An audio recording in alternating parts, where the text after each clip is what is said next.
Hi guys, welcome to the Kia Stinger. This has been one of the most anticipated cars of 2017, and finally we've got one. We've had more requests for this car than pretty much any other car, so it's good to see that we've finally got one for you. This is Kia's first attempt at a proper sports car. So this is rear-wheel drive, twin-turbo V6 engine up front, developed by a former BMW M engineer, so it's quite serious. We will be putting together a more in-depth review on the website as usual. We'll be covering 3 variants in fact, including the 2-litre turbo version. But today I just wanted to put together a quick first impressions drive preview for you of this flagship version. This is called the GT. It comes with everything, including the V6 engine, Brembo brakes, sports suspension, and all the bells and whistles. This example is coated in a unique grey finish called ceramic grey. It's not a matte finish, so a lot of the European cars are coming out with matte greys that are much like this, but this is a polished version. It's actually metallic.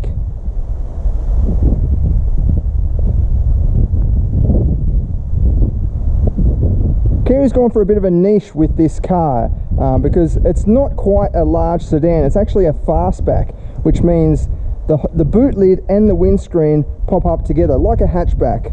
That gives it that 4-door coupe profile. It is quite large though. It's only a smidge smaller than a Holden VF Commodore.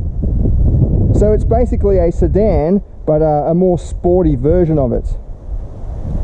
Kia has craftily placed this in a niche part of the market, so it doesn't have any direct competition right now.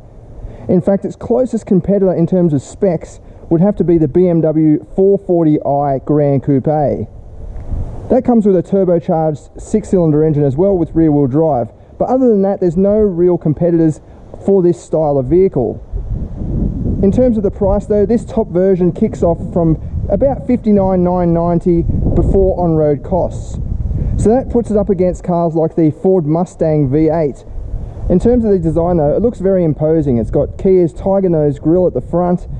This GT version's got the bonnet scoops or bonnet vents, real venting in the front bumper bar there, 19-inch alloy wheels wrapped in Continental tyres in Australia. I think overseas might get different tyres. And then the must-have quad outlet exhaust with the diffuser at the bottom. It definitely has presence on the road. We're getting a lot of looks from this car. It's only brand new in Australia, so that's quite understandable, but it definitely stands out on the road. As I said, we will be putting together a more in-depth review on the website soon, but today I just wanted to cover a few points, 4 points in fact, that first come to my mind when Kia unveiled the car. So how big is it? Is it actually a big sedan? Does it feel quick? Is it exciting to drive in terms of that engine? How does it handle? BMW's former M engineer has put a lot of work into this car, so is there some sort of pedigree that carries through? And does it sound good? So we'll try and cover those topics today. To start with, let's have a look at the interior. So when you open the door, it is quite low slung, so a sedan might be a bit more upright, whereas this is more of a sports car. It reminds me of sitting in a speedboat really, because you have to step right down into it. But once you're nestled inside, it's actually quite large in here.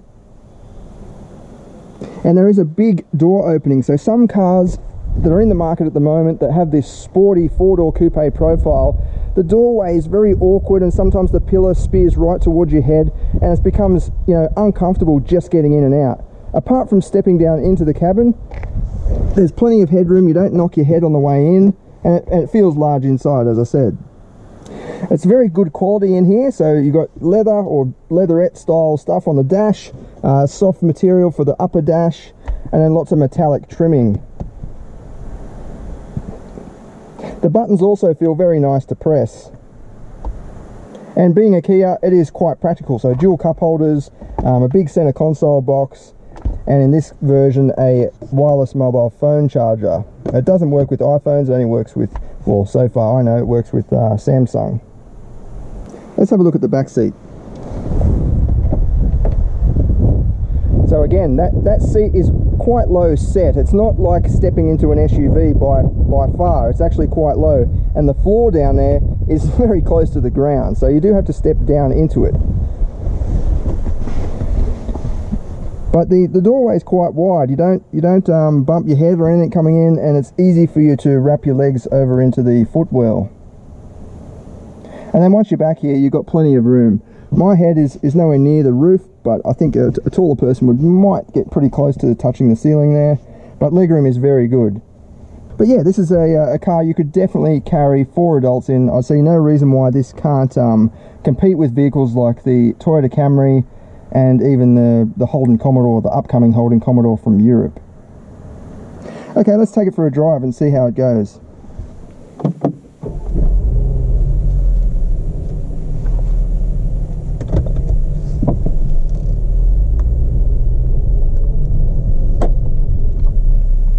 When Kia first unveiled the car, I must admit I was a bit skeptical about the power and performance.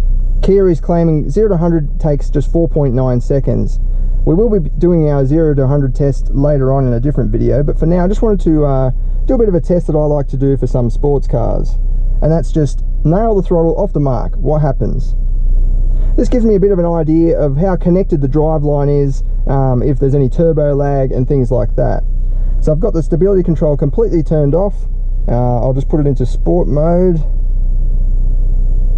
and manual mode, so that's paddle shift 1, and just nail the throttle and just purely see what happens.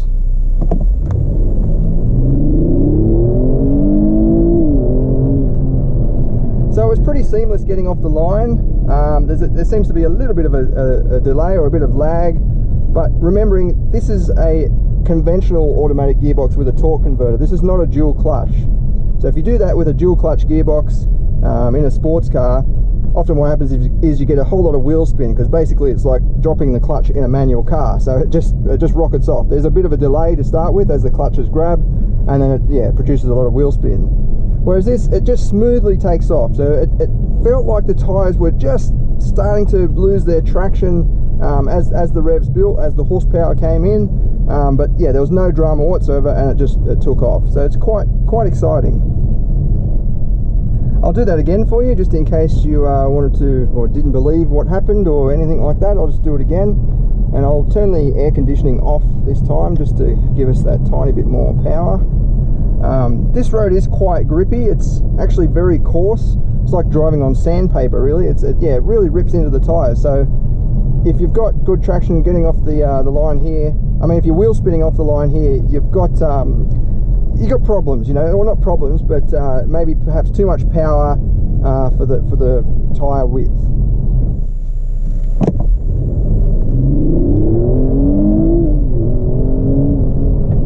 Yeah, so no traction issues whatsoever. You can just feel the tyres starting to stretch as the revs build, but yeah, no problem at all. So it gets off the line really, really well. But how quick does it feel? Well, I'm going to put some science to the equation and see what it produces. I've got our VBox Sport connected up here, so this is going directly to the GPS, and I've got the app loaded up, and I've punched in the car and the details and so on. This is not actually the road where we test vehicles, and it's not even flat, so it's by no means an official 0 to 100 time. I just want to give you a bit of an idea of what it's like in the real world. So I've got it in sport mode, I've got it in D. I'm not going to do manual changing or anything like that. I'm just going to nail the throttle and see what it does. So hit start, and you can, as soon as the car moves off the line, the GPS will start timing.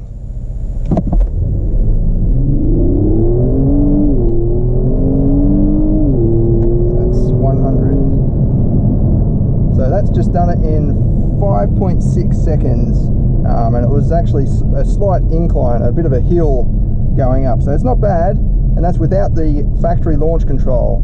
I'll save that for the proper 0 to 100 video that we'll do later on. But anyway, 5.6 seconds in the real world without launch control or anything like that is pretty darn quick. So the next question, how does it handle?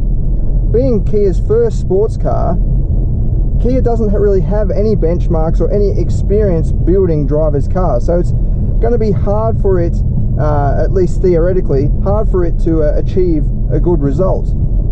but that's why it's used BMW's former M engineer to help develop this car. And on first impressions, it does feel very well sorted indeed. You've got a few different driving modes to choose from, including a custom mode, which is what I've got it in now. So this allows you to go through the different areas of the car, including the engine and transmission, the steering, the suspension, and even the active sound enhancement, which is the fake sound through the speakers. In the sports mode, it just does default to all sports settings. So the suspension for me becomes probably too firm for the public road. It's quite rigid, especially on a road like this. So I put it in custom mode, and that allows me to have the suspension in the normal setting, the default setting. There's only 2 settings, but everything else is sport, or in this case, the engine and transmission's in sport. So I'm getting all the performance, but I'm just getting a bit more comfort because of the road like this.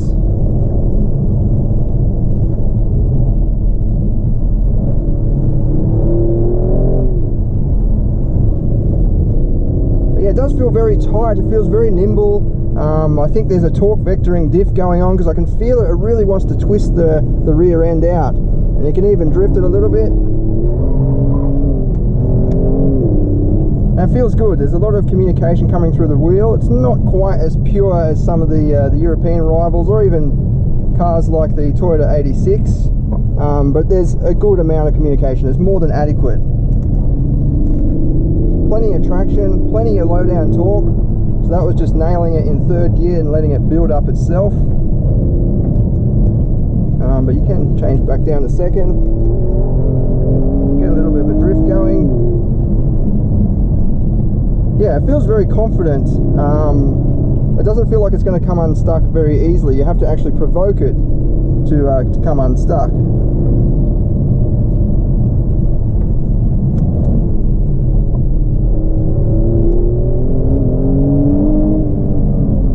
Engine likes to rev, which is good for a sports car. It's not all about low down grunt.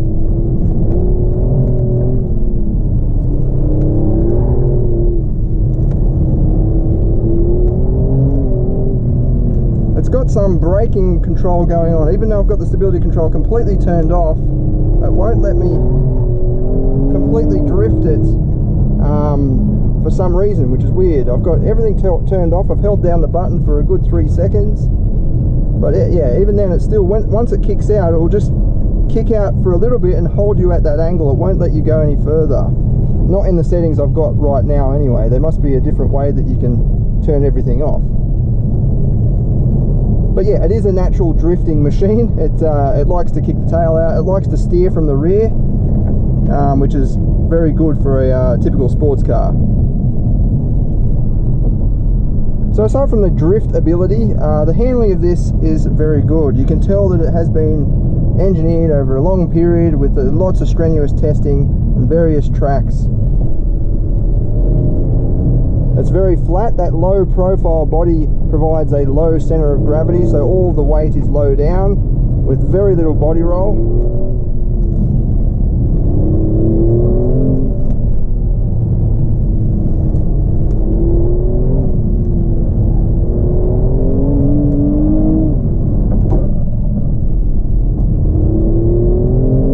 Yeah, it's confidence inspiring. It doesn't feel like it's out of its depth, no matter what you really do with it. The only thing I don't like, I've just noticed, is if you start using the paddles as in manual mode and then forget about it for a little bit, it goes into D automatically. So there's no actual selection with the gear shifter to say, no, I want manual mode all the time, and then you can put it back into D. There's just there's D, and as soon as you click a paddle, it goes to manual mode. So yeah, it definitely does handle like a very well set up sports car. I wouldn't change much. As I said, the sports suspension in the sports mode is probably a little bit too firm, but it's good that Kia offers the opportunity to have the sports engine mode, but the comfort suspension, which is good. I think a lot of cars that come out with all these different driving modes and things should have the ability to have a custom mode, because it's all there anyway. So the last question I wanted to answer today is, does it sound very good? Because on paper, 3.3 litre twin turbo V6, it should sound pretty cool, right? Kia has fit an active sound enhancement system in the car, which is a lot of car makers are doing it these days. BMW, Infiniti, Nissan, and it's basically because cars are becoming so refined that they need to do something so you can hear the engine. There's so much sound deadening and materials put in the dash that you can't actually hear the engine anymore. I don't mind a quiet engine. To me, you can have a good sounding engine that's still quiet, as in the volume is very low, but the actual melody that the engine's producing can sound good. It can be enjoyable. This is fitted with a V6, which is inherently a bit rough, it's a bit gruff, and it does sound a bit sort of roary. It doesn't sing like an inline 6. But fortunately, Kia has an adjustable sound enhancement system, so you can have it enhanced so that the speakers really are alive, giving you that sort of fake sound, or you can minimize it, which is pretty good, I reckon. A lot of the cars coming out, there's no choice, you've just got to listen to it. So it's good that you can turn that right down. So I'll just try it out like that. I'll just give it the beans. I'm not sure if that's coming through the speakers, but it's definitely quieter, and I can hear the sort of V6, the typical V6 roar, whereas before it's a bit sort of a bit of sound. You can tell that there's sound coming through the speakers, in other words. But again, that's good that Kia has fit an optional sort of setting for it. But instead of talking about it, here's 20 seconds of exhaust sound of the Kia Stinger V6.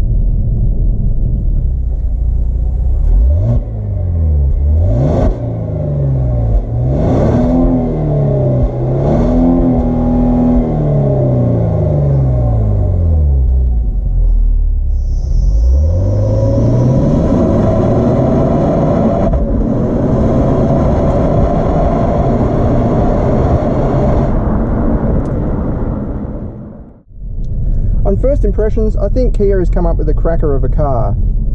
The best part about it for me is the price, the value, and the fact that you can get the V6 engine in the base trim. So this comes out in S, SI, and then GT as we have here. But you can buy the base S for about 49,000 Australian dollars before on-road costs with the V6 engine, which I think is awesome. You miss out on the nappered leather as you've got here and some of the trimmings. But at the end of the day, if you just want the power and you want a large sedan, that's an awesome value proposition there. And Kia also offers 7-year warranty, so that's pretty awesome. No other car on the market at the moment offers such an extensive warranty. That has to be taken into the equation. We'll be putting together a more in-depth review. I'll cover some of the more of the details that I may have missed in this quick video. So look out for that one, and we'll do our usual 0 to 100 and engine sound video. Thanks for watching.